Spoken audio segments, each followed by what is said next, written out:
नमस्कार, आवाज एंटरप्रेन्योर के ताज़ा तरीन शो में आप सभी का स्वागत है। छोटे और मझौले कारोबारियों को बिजनेस शुरू करने से लेकर उसे आगे बढ़ाने और आने वाली मुश्किलों से दूर रखने में हम आपकी मदद करते आए हैं और आगे करते रहेंगे। और आज हमारा फोकस स्नैक्स और ब्रेकफास्ट मार्केट में बढ़ती बिजनेस अपॉर्चुनिटीज पर है। भारत में हेल्दी प्रोडक्ट्स का एक अलग मार्केट बन रहा है, जहां ज्यादातर विदेशी ब्रांड्स का बोलबाला है, लेकिन अब इंडियन ब्रांड्स भी इस प्रोडक्ट कैटेगरी में कदम रखते हुए दिखाई दिए हैं, क्योंकि भारत में सॉल्टी स्नैक्स का मार्केट करीब $19 बिलियन का है, कुकीज का मार्केट $15 बिलियन का और ब्रेकफास्ट सीरियल का मार्केट $1 बिलियन तक का है। और इतने बड़े मार्केट में हेल्दी प्रोडक्ट के बढ़ते रुझान से छोटे एंटरप्रेन्योर्स को भी बड़ी उम्मीदें दिख रही हैं। सबसे पहले ऐसे ही एक स्टार्टअप से मिलते हैं जिसका सफर चुनौतियों भरा रहा है। मिसिसिपी नाम सुनकर सबसे पहले जहन में आता है नॉर्थ अमेरिका की सबसे मशहूर नदी। लेकिन आजकल भारत के कुछ प्रीमियम ग्रोसरी रिटेलर्स के शेल्फ्स पर मिसिसिपी एक इंडियन हेल्दी स्नैक्स और ब्रेकफास्ट ब्रांड धूम मचा रहा है। ये है मिसिसिपी के creator, chef turned entrepreneur mister Sippy यानी मिस्टर जयदीप सिप्पी। जयदीप को बचपन से ही खाना खाने और बनाने का शौक था। इसे पूरा करने के लिए जयदीप ने होटल मैनेजमेंट की पढ़ाई पूरी की और अपना करियर शुरू किया।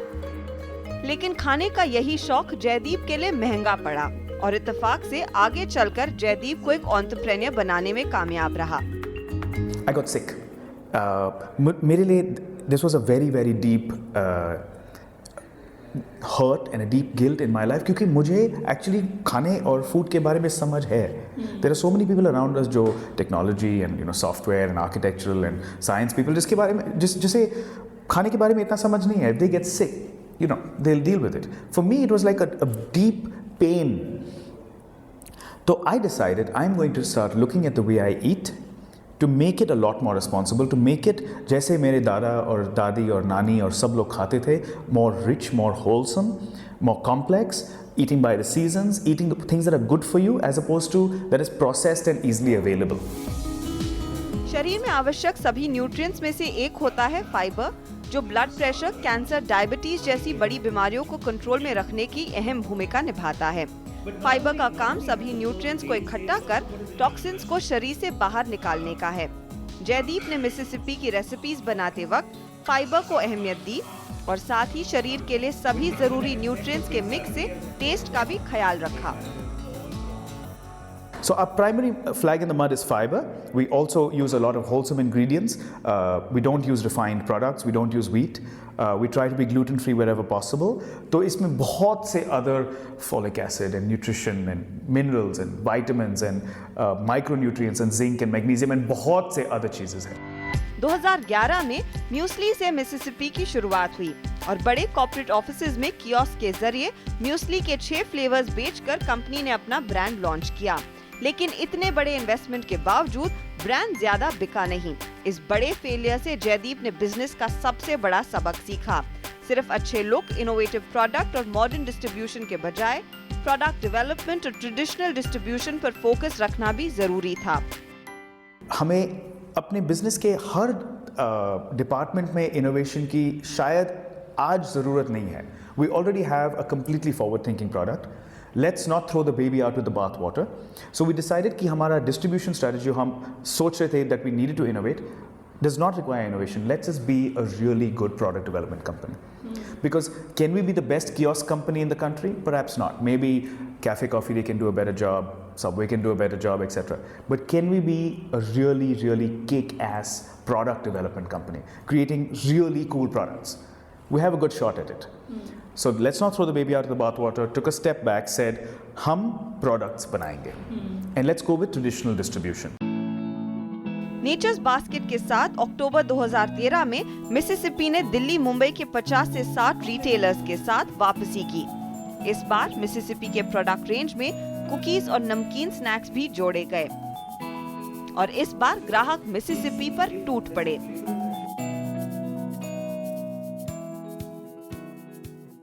एज नेचर्स बास्केट हमने सिर्फ उसमें एक यूएसपी देखा और वो यूएसपी था कि ये जो प्रोडक्ट्स हैं ये अच्छे इंग्रेडिएंट्स से बनाए गए हैं, नेचुरल या जो इंग्रेडिएंट्स जिसको हम हेल्दी मानते हैं उन हेल्दी इंग्रेडिएंट्स से बनाए गए हैं। एंड वो चीज़ देख के, उसका पोटेंशियल देख के हमने इनको अपने स्टोर्स में इंट्रोड्यूस किया। लेकिन आप विश्वास नहीं करेंगे, इसका जो रिस्पॉन्स है has been absolutely phenomenal. We were surprised कि इसका जो डिमांड है वो हमारे एक्सपेक्टेशन से शायद डबल था, और सिर्फ एक स्टोर में या 2 स्टोर में नहीं, बल्कि कि हमारी एंटायर चेन में। इस धमाकेदार कमबैक के लिए जयदीप की तैयारी कम पड़ी। अपने बढ़ते कस्टमर बेस को बनाए रखने के लिए कंपनी को दोबारा ड्राइंग बोर्ड पर जाना पड़ा और सप्लाई चेन मजबूत कर अपने पैकेजिंग, डिस्ट्रीब्यूशन और रिटेल स्ट्रैटेजी को पूरी तरह से बदला भी। हमने Jan-Feb में we relaunched with a much larger supply chain in place because we contract manufacture. Ideas हमारा है, recipes हमारा है, raw materials हम खुद source करते हैं, packaging material हमारा है. It's all produced under our supervision inside contract manufacturers. पर हम लोग का factory नहीं है. So we had to move to bigger contract manufacturers to just feed this demand. और अभी भी हर महीना हमें अपना ऑर्डर बढ़ाते ही जाना पड़ता है. And actually this is classic of a young company. We have double digit growth month on month. फिलहाल Nature's Basket, bigbasket.com, Foodhall, Westside, gourmet company जैसे बड़े रिटेलर्स के साथ 150 छोटे रिटेलर्स के जरिए मिसिसिपी ग्राहकों तक पहुंच बनाए हुए हैं. ई कॉमर्स के बढ़ते बूम को कैश इन करने के लिए कंपनी ऑनलाइन ग्रोसरी स्टोर्स और गुरमे रिटेलर्स के साथ टाई अप भी कर चुकी है. लेकिन ट्रेडिशनल डिस्ट्रीब्यूशन पर कंपनी का सबसे ज्यादा भरोसा है. इस तरह का ब्रांड बनाना, उसे सक्सेसफुली चलाना और निवेशकों को आकर्षित करना, ये जयदीप की सबसे बड़ी चुनौती रही है. I put in approximately shy of 1.5 crores of my own money, me and my family. हमने approximately $500,000 raise किया है Bloom से. We're probably doing 1 or maybe even 2 more rounds this year. आप सोचेंगे we're already in the third quarter, but that's the rate that this company is growing at, and the market is, and I think it's not like हमारे पास over supply है, हमारे पास over demand है, इसलिए हम इतना fast grow कर सके. Company को इस साल के अंत तक ब्रेक इवन करने की उम्मीद है. इस हाई फाइबर टेस्टी स्नैक की रेंज को बढ़ाने पर टीम भी काम कर रही है. साथ ही सप्लाई चेन मजबूत कर कस्टमर रीच बढ़ाना कंपनी का मेन एजेंडा रहेगा. कल्पना पालकर, मुंबई. यहाँ लेंगे एक छोटा सा ब्रेक. आगे इसी क्षेत्र में बढ़ रहे निवेश पर बात करेंगे ब्लूम वेंचर्स के कार्तिक रेड्डी से.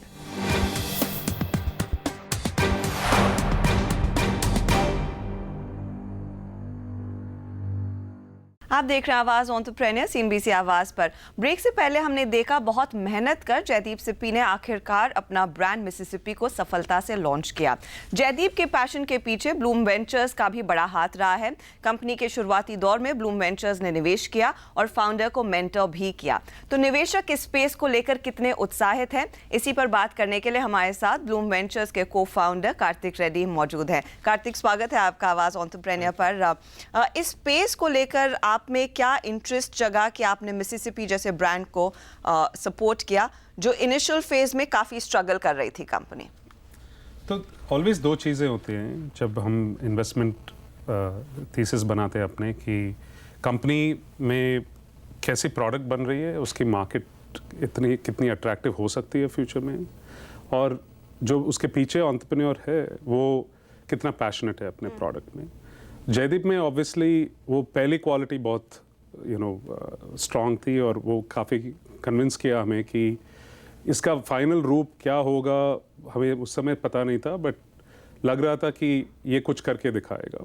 तो इन्वेस्टमेंट करने का प्राइमरी रीज़न इस पर्टिकुलर अपॉर्चुनिटी में वो था जी. और अगर हेल्थ फूड मार्केट देखें आप, तो काफ़ी एग्जॉटिक लगती है इंडिया में, कि ऑलवेज है द बिहेवियर है कंज्यूमर्स में, मगर हिस्टोरिकली ब्रांडेड गुड्स में नहीं था इतना. और अगर लास्ट 10-15 ईयर्स 10-15 साल में देखें तो काफ़ी कंज्यूमर्स हेल्थ कॉन्शियस हो गए हैं, specially middle class, upper middle class. Foods में भी वो काफ़ी फोकस करने लगे हैं, other than exercise and other aspects of the diet. और स्नैक फूड जो बीच में खाने की मन करती है, उसमें सबसे ज़्यादा जंक फूड कंज्यूम होती है. तो जयदीप का आइडिया ये था कि हेल्थ बेनिफिट लेके टेस्टी फूड भी बना सकते हैं, और मिसिसिपी में वो हमें काफ़ी यूनिक लगा. और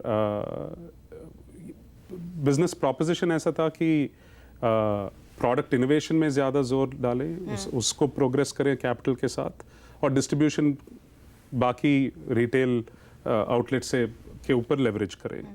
तो हमें वो एस्पेक्ट काफ़ी इंटरेस्टिंग लगा कि प्रोडक्ट इनोवेशन हो रही है जहाँ पे बड़े कंपनी बहुत टाइम लगाते हैं और छोटे कंपनी कर नहीं पाते हैं क्योंकि वो इनोवेटिव डीएनए नहीं होती है फाउंडर्स में। तो वो हमें अच्छा लगा इसमें। लेकिन क्या यहाँ पर एक दिक्कत नहीं है, ऐसे जो हेल्दी स्नैक्स का मार्केट है वो प्राइमरली एक प्रीमियम फूड मार्केट बन जाता है, तो क्या एक रीच के लिहाज से आपको लग रहा है कि अब कंपनी को और जोर देना पड़ेगा ताकि ज़्यादा से ज़्यादा कस्टमर बेस अपना बढ़ा सके? अभी आई एम गेसिंग सिर्फ 30 to 50 ईयर्स के एज ब्रैकेट को केटर कर रहे हैं, क्या इसे आप वाइडन होता देख रहे हैं? तो आई थिंक उसमें मार्केट सिर्फ ऐसे बड़ा हो सकता है जब टेस्ट के के बेसिस पे आप मार्केट जीतो। अगर आप हेल्थ को ओवर एम्फसाइज करें, तो ये काफ़ी डिबेट होती थी हमारी जयदीप के साथ भी। अगर आप हेल्थ को ओवर एम्फसाइज करें तो वो काफ़ी नेगेटिव हो जाती है बियॉन्ड अ पॉइंट, क्योंकि वो बेनिफिट लेके कंज्यूमर सोचने लगता है कि मैं इसके लिए इतना पैसे दूं या इसका कोई और सब्स्टिट्यूट है, मैं खाने में कुछ और भी खा लेता हूँ। तो फाइनली आपको जीतना पड़ेगा वो टेस्ट के आधार पे, और वो उस पर ज़्यादा जोर दिया हमने। और जो प्राइस पॉइंट्स है वो काफ़ी बदल चुके हैं लास्ट 5-10 साल में। अब कोई हेजिटेट नहीं करता कि मल्टीप्लेक्स में 100 रुपये देके पॉपकॉर्न खाए। हाँ, तो उसमें अगर वही टेस्ट / हेल्थ बेनिफिट पैकेज्ड हो और हैबिट बन जाए, तो मुझे नहीं लगता कि वो एज सिर्फ 30 से शुरू होगा, शायद 15 से भी शुरू हो सकता है। यहाँ पर हमने देखा, अगर आप मिसिसिपी का एग्जांपल लें, शुरुआत हुई ऑफ कोर्स एक ब्रेकफास्ट ब्रांड के साथ, और उसको स्केल करते करते हमने देखा स्नैकिंग सेगमेंट में, जहाँ पर बड़ी अपॉर्चुनिटी है। नॉर्मली जो भी कंपनियों से हमने पहले बात की है वो ब्रेकफास्ट सेगमेंट पर ही फोकस है, चाहे इतने सारे ब्रेकफास्ट बार्स आ गए हैं, आपके न्यूट्रिशन बार्स आ गए हैं। तो आपको क्या लग रहा है, मार्केट बढ़ रहा है स्नैकिंग साइड पर, उस लिहाज से फिर इन्वेस्टमेंट भी बढ़ता हुआ दिखाई देगा? आई थिंक जो अब आप अगर देखो तो लास्ट अगेन 3-4 साल से ही थोड़ा ये ट्रेंड बनी है कि हेल्थ ड्रिंक्स हुए या स्नैक फूड्स हुए, बड़े एफएमसीजी कंपनी भी उन पे ज़्यादा जोर दे रहे हैं। अगर आप आईटीसी देखो या लीवर्स देखो, काफ़ी प्रोडक्ट लॉन्चेस, नेस्ले देखो, तो काफ़ी इस एरिया में प्रोडक्ट लॉन्चेस भी हो रहे हैं। तो स्टार्टअप्स टिपिकली ये सोचते हैं कि ये बहुत मुश्किल मार्केट है, इसमें बड़े बड़े महारती एफएमसीजी कंपनी, कंपटीशन है, डिस्ट्रीब्यूशन के पावर उनके हाथ में है, उनके मतलब 15-20-50 प्रोडक्ट है, एक और प्रोडक्ट उसी डिस्ट्रीब्यूशन चेन में भेजना उनको मुश्किल नहीं है, मगर इनोवेशन वहाँ होना काफ़ी मुश्किल होती है। तो ये टेक्नोलॉजी में बहुत देखे हैं लोग, तो कंपनी बड़े कंपनी एक्वायर करते हैं ऐसे छोटे इनोवेटिव प्रोडक्ट्स को, जब उसकी मतलब वो एक सर्टेन अपील आ गई हो ऑडियंस में, तो आई थिंक वो अपॉर्चुनिटी अब काफ़ी प्रेजेंट है मार्केट में। इतने इन्वेस्टमेंट्स नहीं हुए हैं अभी, मुझे लगता है कि अगले 5-7 साल में हमारे जैसे काफ़ी वेंचर फंड्स के थोड़े ज़्यादा हिस्से इसमें इन्वेस्ट होंगे। सबसे बड़ा चैलेंज क्या रहा है जब आपने मिसिसिपी के साथ काम करना शुरू किया? डिस्ट्रीब्यूशन एक बड़ा चैलेंज था, या फिर इनोवेशन पर जोर देना, नए प्रोडक्ट्स पर फोकस करना, वो एक बहुत बड़ा चैलेंज रहा है? दोनों। तो हम जब एक प्रोडक्ट बनाते हैं उसमें लगता है कि एक बार वो लैब से निकल गया उसका टेस्ट और सैम्पलिंग हो गई है और उसमें प्रोडक्ट चुन गया, तो सब कुछ उसके बाद बन जाएगा। बट जब पहली बार कर रहे थे तो हमें सब कुछ वैल्यू चेन में सारे चीज़ सीखना पड़ा। पैकेजिंग, प्राइसिंग, आपके कंपटीशन क्या करती है, तो ये बड़े अगेन एफएमसीजी कंपनीज के पास ये नॉलेज है और हमें सब कुछ सीखना पड़ा फ्रॉम डे वन। चैलेंज ये है ऑफलाइन ऐसे प्रोडक्ट में जो टच एंड फील प्रोडक्ट है, जो डिस्ट्रीब्यूशन ऑफलाइन होती है, इसमें अगर आपको एक छोटा से भी चेंज करना पड़ा तो पूरा वैल्यू चेन को बदलना पड़ता है। इसके बाद डिस्ट्रीब्यूशन चैलेंज आती है। एंड आई थिंक कोई भी कंपनी अगर 5-10 साल में बड़ी कंपनी बनना चाहती है तो ये पूरा एक साइकिल सीखना पड़ता है। तो हम प्रोडक्ट के एक साइकिल ज़्यादातर सीख लिए हैं, मगर अब 4-5-10 प्रोडक्ट और नहीं बना सकते हैं जब तक हम डिस्ट्रीब्यूशन को सीखें।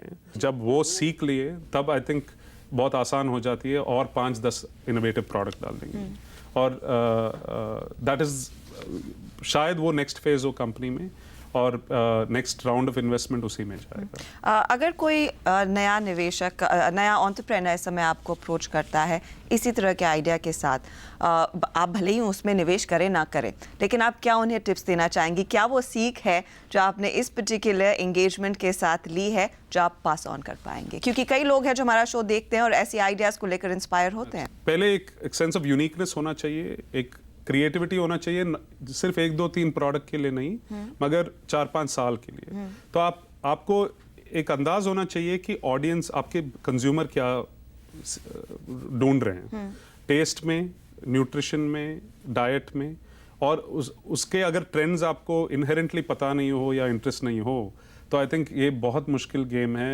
बड़े कंपनीज के साथ compete करना, जहाँ पे उनके पास रिसर्च के लिए, मार्केट सर्विस के लिए इतना, और उनके खुद के 50 प्रोडक्ट हैं जहाँ से कंज्यूमर फीडबैक उनको मिलता रहता है। वो आपके पास वो सब कुछ बिल्कुल नहीं है। तो उसके साथ compete करने के लिए आपको कुछ ना कुछ इनोवेट करना पड़ेगा।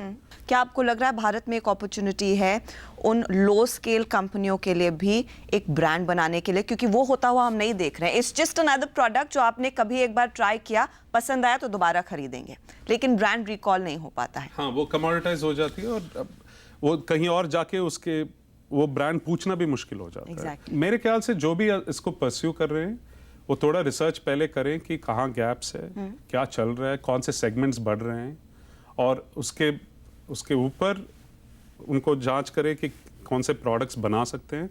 अगर उसमें पैशन है कि 5-10 साल के लिए कर सकते हैं, तब मुझे लगता है कि अच्छा बिजनेस अपॉर्चुनिटी। और पैकेजिंग ऑफ कोर्स वो इम्पोर्टेंट पैकेजिंग बहुत इंपॉर्टेंट है, और एक प्राइसिंग आपका नहीं आएगा अनलेस पैकेजिंग अच्छा है। फिर आप कमोडिटाइज्ड प्लेस में ही रहेंगे और आपको मार्जिन्स बहुत कम मिलेगा, डिस्ट्रीब्यूटर काफ़ी मार्जिन ले लेता है, तो वो पूरा वैल्यू चेन बहुत मुश्किल हो जाती है। तो अगर आप छोटा खेल रहे हो और नया प्रोडक्ट बना रहे हो तो मुझे लगता है कि आपको मिड मार्केट, प्रीमियम, वो सेगमेंट्स काफ़ी अट्रैक्टिव है, क्योंकि उनके डिस्ट्रीब्यूशन आउटलेट्स काफ़ी आपको अर्ली ब्रेक थ्रूज मिल सकते हैं उन यूनिक आउटलेट्स में। आपको सुपरमार्केट में जाके लड़ना बहुत मुश्किल होगा ऑन डे वन। तो जब आप अवेयरनेस क्रिएट करेंगे आपके प्रोडक्ट के लिए, तब जाके आप बहुत जगह जा सकते हैं। और मार्केटिंग वगैरह के पैसे आपको जब 15-20 करोड़ की इन्वेस्टमेंट मिलेगी, तब जाके आपको एलोकेट करने के लिए कुछ रहेगा। आपको 2-3 करोड़ के साथ शुरू कर रहे हो, आपको वो मार्केटिंग पैसे कहीं नहीं जाएंगे। तो वो उस स्टेज पे हम भी वही सीख रहे हैं। Okay, thank you Kartik, pleasure speaking to you. तो मौके डेफिनेटली हैं इस क्षेत्र में, लेकिन मेहनत भी उतनी ही करनी पड़ेगी। इसी के साथ हम लेंगे एक छोटा सा ब्रेक। आप बने रहिए CNBC आवाज़ के साथ।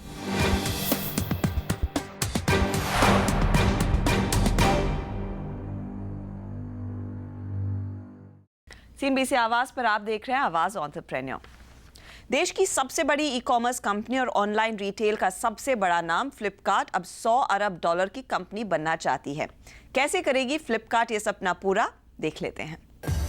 देश की सबसे बड़ी ई-कॉमर्स कंपनी और ऑनलाइन रिटेल का सबसे बड़ा नाम फ्लिपकार्ट मिंत्रा एक्विजिशन के बाद इस हफ्ते फिर सुर्खियों में रहा।